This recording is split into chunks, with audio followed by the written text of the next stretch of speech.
Hello friends, তো অনেক দিন পর তোমাদের সামনে আবার একটা লং ভিডিও নিয়ে হাজির হলাম। বানাচ্ছি এখন ফ্রাইড রাইস।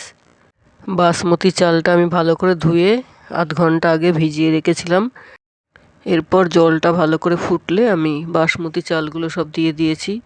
তার মধ্যে দিয়েছি তেজপাতা, গোটা গরম মশলা, অল্প একটু লেবু রস, সামান্য পরিমাণে তেল আর নুন।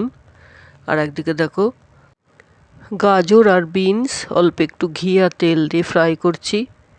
আর চিকেনের পিসগুলো তেলটা গরম হলে পেঁয়াজ, গরম মশলা দিয়ে চিকেনের পিসগুলো সব ফ্রাই করছি।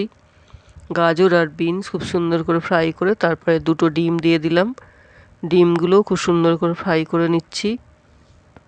খুব ভালো করে দেখো নাড়াচাড়া করে নিলাম। স্বাদ মতো নুন দিয়েছি আর দিচ্ছি সামান্য পরিমাণে চিনি। খুব অল্প পরিমাণে চিনি দিলাম একটু মিষ্টি মিষ্টি হওয়ার জন্য। এরপরে ফ্যান ঝরিয়ে রাখা বাসমতি চালের ভাতগুলো সব দিয়ে দিলাম।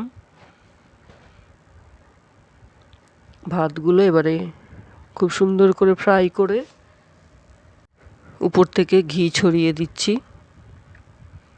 সামান্য পরিমাণে ঘি দিলাম, খুব বেশি ঘি দিলাম না। রেডি হয়ে গেল আমার ফ্রাইড রাইস। একদম সিম্পলভাবেই বানালাম। আর চিকেনগুলো খুব সুন্দর করে সব রকম মশলা দিয়ে কষিয়ে নিচ্ছি। আদা রসুন, জিরের গুঁড়ো, ধনের গুঁড়ো, টমেটো, তেজপাতা দিয়ে চিকেনটা বানিয়ে নিচ্ছি। আর ফ্রাইড রাইসটা অলরেডি বানানো হয়ে গেছে। Thanks for watching.